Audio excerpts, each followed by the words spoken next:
High আমি রূপম। আজকের এই ভিডিওতে আমি তোমাদের একটা থ্রিলার সিনেমার নাম বলবো, যারা মহারাজা দেখে মোটামুটি পাগলে গেছো, কি দেখেছি এরকম ভাবছো, সেই পরিচালকের এর আগের কাজটা আমি দেখলাম এবং ছবিটা ফ্রিতে অ্যাভেলেবেল রয়েছে, হিন্দি ডাবিংয়ের সাথে অ্যাভেলেবেল রয়েছে। তুমি দেখে ছবির ক্লাইম্যাক্স দেখে জাস্ট ছিটকে যাবে। তো মহারাজার যে ডিরেক্টর নিথিলান স্বামীনাথন, তার এটা আগের ছবিটা 2017 সালের ছবি। ছবিটার নাম হচ্ছে কুরাঙ্গু বোম্মাই, যার মানে হচ্ছে মাঙ্কি ডল, এবং হিন্দি ডাবিংয়ের নাম হচ্ছে মাঙ্কি ব্যাগ। আমি ছবিটার গল্প একটু করে বলবো, তার কারণ এই ছবিটায় তুমি সারপ্রাইজেস পাচ্ছ। গল্প হচ্ছে একটা ব্যাগ নিয়ে, যেই ব্যাগটা কিভাবে এক জায়গা থেকে আরেক জায়গায় চলে যাচ্ছে এবং কাউকে এখানে ট্রাস্ট করা যাবে না। এবং ছবিটার শেষে তোমার সাথে যা জিনিসপত্র হবে, তুমি যা জিনিসপত্র দেখবে, সেটা জাস্ট একটা বিশাল বড় ধাক্কা। এর থেকে বেশি জানতে হলে তুমি যাও, আমার ডেসক্রিপশন বক্স চেক করো, সেখানে আমি ছবিটার লিঙ্ক দিয়েছি, সেখান থেকে চেক আউট করো। আর যদি লিঙ্কটা আপডেটেড না হয়ে থাকে, তাহলে তুমি গিয়ে এই ছবিটার নাম লেখো যে মাঙ্কি ব্যাগ ফুল মুভি, তুমি পেয়ে যাবে। ছবির পজিটিভ দিক, নেগেটিভ দিক, আমার কাছে এই ছবির জন্য অনেকগুলো পজিটিভ দিক রয়েছে। প্রথম পজিটিভ দিক হচ্ছে এই ছবির এন্ডিং। ছবির শেষে লাস্ট 5 মিনিটে যা জিনিসপত্র হবে, সেটা জাস্ট শকিং।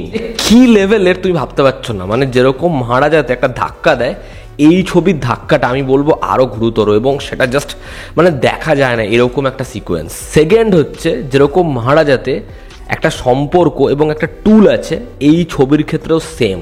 এখানেও একটা সম্পর্ক এবং একটা অবজেক্ট আছে। এই দুটো জিনিস যেভাবে এই ছবিতে আসে, ফ্যাব। এই পরিচালকের মেকিং আমি বুঝে গেছি। তার ছবির ক্ষেত্রে এই নন লিনিয়ার ওয়েতে স্টোরি টেল করা, একসাথে পাস্ট প্রেজেন্টের গল্প বলা, সেম ফরম্যাট এই ছবিটার মধ্যেও রয়েছে।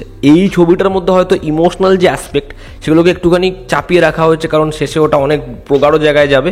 কিন্তু গোটা ছবিতে যেরকমভাবে এই দুটো টাইম জোনকে নিয়ে খেলেছে, সেটা এখানেও যথেষ্ট প্রশংসনীয়। ছবির মধ্যে একটা গল্প একজন বলবে, যেখানে একজনকে আরেকজন বাঁচাবে, এবং তাকে বাঁচাবে কিভাবে, তার কারণ সে একটা বড় ডিব্বার মধ্যে পড়ে থাকবে এবং তার প্রাণটা সে কারণে বেঁচে থাকবে।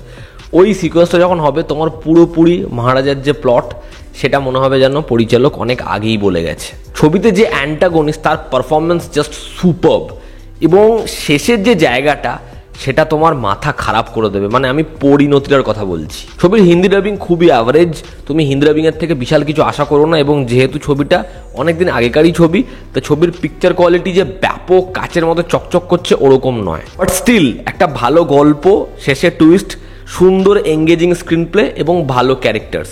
এর থেকে বেশি তুমি কি চাইতে পারো? এখানে আমরা এত থ্রিলার ছবি দেখে নিয়েছি এবং থ্রিলার আমাদের মন জয় করতে পারছে না, সেখানে এই পরিচালকের পরপর দুটো থ্রিলার আমাদের ধাক্কা দিয়েছে, সারপ্রাইজেস দিয়েছে, এবং তিনি এন্ডে ক্লাইম্যাক্সের জন্য যেটা বাঁচিয়ে রাখেন, সেটা জাস্ট চুমু। শেষটা সত্যি তোমাকে ইমোশনাল করে দেবে। তো এই ছিল আজকের ভিডিও, যেখানে আমরা আরও একটা থ্রিলার সিনেমা নিয়ে কথা বললাম। যারা ছবিটা দেখেছো, তোমাদের কেমন লেগেছে জানিও।